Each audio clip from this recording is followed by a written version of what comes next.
Hi everybody, this is Katie Handy with InterLinc Mortgage, and today I want to discuss the topic of income and employment.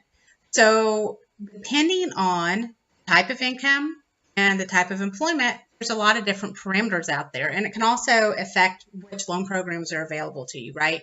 So the most basic is being a full-time, regular W-2 employee working 40 plus hours a week. That's pretty standard. Or somebody who works and has a salary that's annual.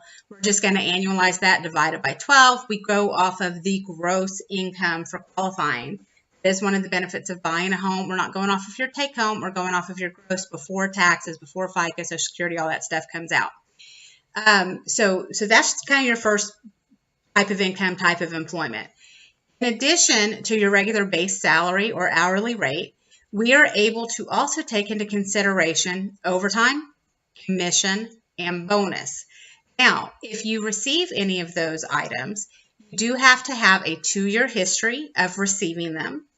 Take a 24-month average of what you have made in those 3 areas, and that gives us the effective amount for qualifying. And the employer on the employment verification does have to state that overtime, bonus, or commission is likely to continue.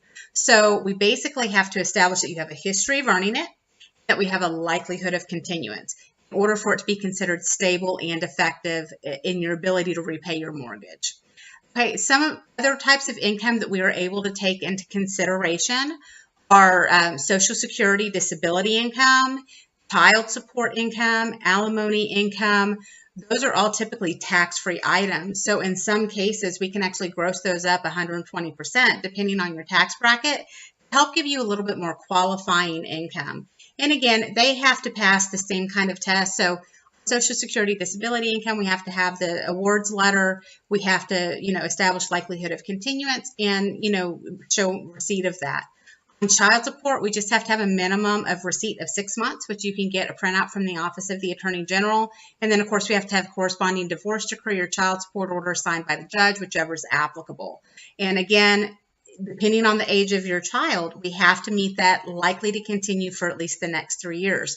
So if your child's 16 getting ready to graduate high school, chances are we can't use the child support to qualify, right?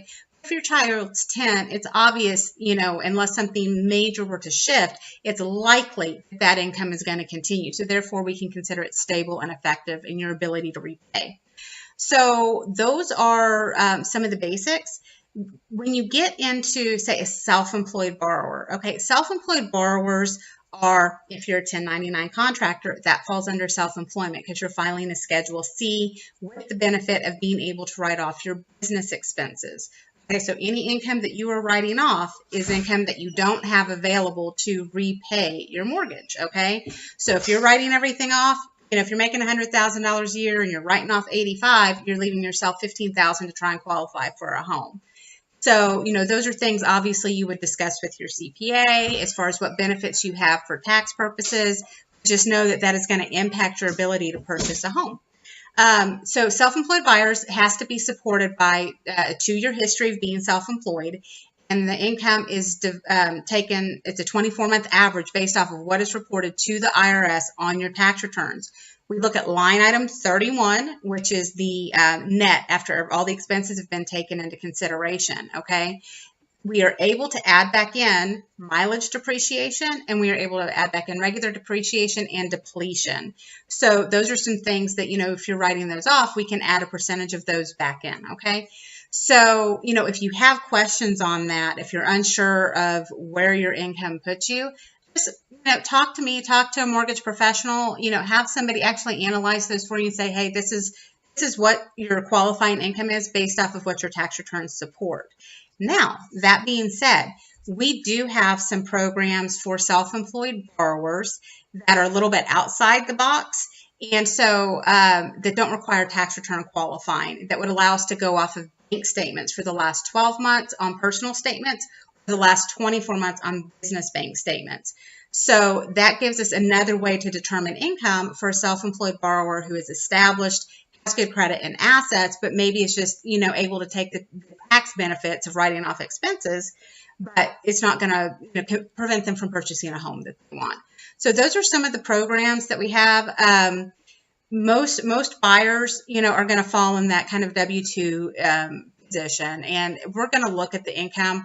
One of the things I highly recommend is take the time to provide your loan officer all of the documentation they request at the time of that initial application. So when they're doing that pre-approval, we can do that full analysis. We can do the calculation worksheets. We know exactly what income we're using. We don't have to worry about that income being cut later on down the road or the underwriter not agreeing with it. We're looking at all of that up front so that when we issue that pre-approval letter, you've got like 99% guarantee that you're going to make it all the way to the closing table unless something out of the ordinary happens, okay?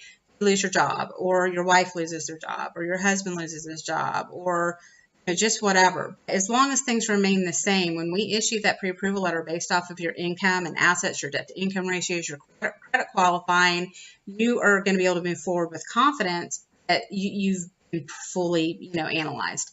So that's my topic for income and employment requirements, and what we look at as far as determining whether or not it's stable, effective income, likely to continue, meet that ability to repay the mortgage. If you have any questions, if you want to go deeper on the topic, feel free to call me. My number is 817-807-5367. I'm always happy to help. I hope you have a great day, and we'll see you next time.